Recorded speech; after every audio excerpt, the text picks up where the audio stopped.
Looking at the MENA region, obviously there could be a lot of reasons that we could refer to find out about the roots of the regional instability. But I would say that first and foremost, the failed politics of development, the failed perspectives that have been made available for the citizens or the populations of the region, as well as the very particular, very specific policies that have been developed by the regional governments focusing on their own interests and on reinforcing the interests of the elite that were at power. All of this led to a situation in which we have had a crisis of leadership, a crisis of institutions, and therefore the Arab Spring, which brought the struggle by people for them to be able to define a better horizon for their own future. But as for the rest, obviously a lot of other factors such as external interventions from some foreign powers, as well as regional rivalries, added to these challenges and made it impossible at the end of the day to believe in a clear and strong path to a stabilized horizon. So the roots of instability and insecurity are complex, and they run very deep, especially in the Sahel. I think the most significant source of insecurity is institutional fragility, which is related obviously to corruption, misgovernance in a complex socio-political setting, as say in Mauritania, in Niger, and in Mali, has been a strong predictor, obviously, of instability, of ethnic tension, and of violence. So that's the first source of insecurity. This source of insecurity is interconnected with other sources of insecurity. The second one is societal divisions along ethnic, obviously, lines. So there is social polarization, ethnic polarization, economic polarization, which produces, obviously, grievances that lead to instability. The third source of instability is lack of control over the periphery. I mean, none of these countries, again, whether it's Niger, whether it's Mali, whether it's Mauritania, or even Algeria, which is a major, obviously, power in the Sahel-Sahara region, has trouble controlling its periphery. First, there is a rising sense of expectation, rightfully, amongst the youth of the Arab world. There was quite a lot of growth in the 1990s, as well as a rising population.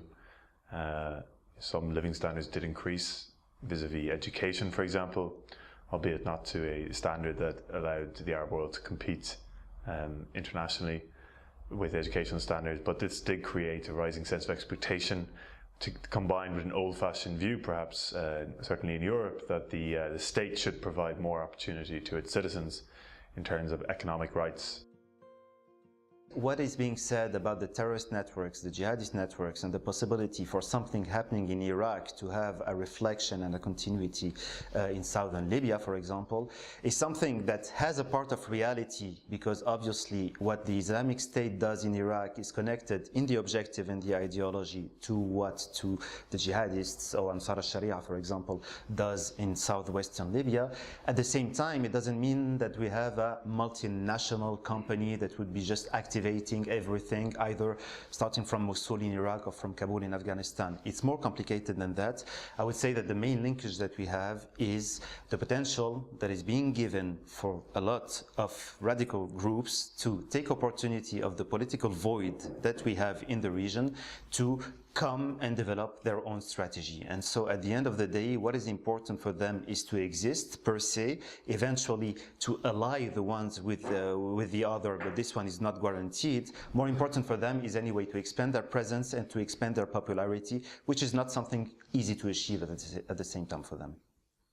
There are a number of very local grievances, and the local context is always absolutely essential towards understanding any of the conflicts that we see today in the Middle East. But at the same time, there are also certainly some transnational issues. Again, the development of communications, the widespread education of this current generation of Arab youth allows for Islamist groups, for example, to project their ideas via social media or other means of communication to a very wide audience. And this, combined with the local grievances, allows for young people to articulate, sometimes in a violent way, their grievances.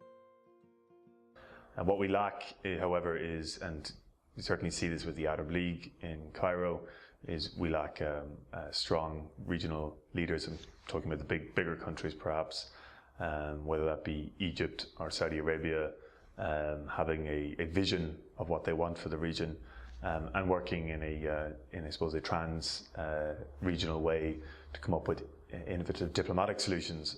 We lack regional bodies to do that, and also we lack regional bodies to deal with economic solutions. So the Arab Maghreb Union, which is a complete failure, or other ideas in terms of trying to come up with regional solutions. We don't simply have a lot of action from leading countries right now, and this allows the void to be filled by non-state actors, some of whom tend to have violent responses to the grievances in the region. The failure that we had in the policies of development, the failure that we have when it comes to developing infrastructures, the failure that we have at the education level, as well as the room that is still being given for a lot of authoritarian leaders to come and exert what they want to exert, such as in Syria, for example, with Bashar al-Assad, or such as in Iraq with Nouri al-Maliki. All of this is not allowing us to believe in the possibility for the current local states to develop solutions. So there are local issues and there are transnational issues. The transnational issues obviously require a transnational response to it.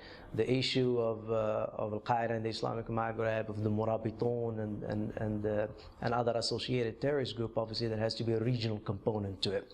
So Mali, even if you train their military forces, they will not be able to cope with the challenge, and that's why the French presence is still necessary, and that's why you need an active involvement of Algeria and other forces. So there has to be regional coordination in sharing intelligence, for example, and also in terms of military deployment if need be. So there has to be a regional component. There is an international component to it. As I said, Western forces, their presence is still necessary, obviously with a light footprint. The local issues are still complex. Unfortunately, in Mali, the major issue is political, and the key question is how, obviously, to foster political reconciliation. How to make believe that the different communities, different ethnic groups, different tribal groups can coexist one more time again peacefully without resort to rebellions and violence. So that's, these are the challenges, and I think that's where the international community and regional and local actors should focus on.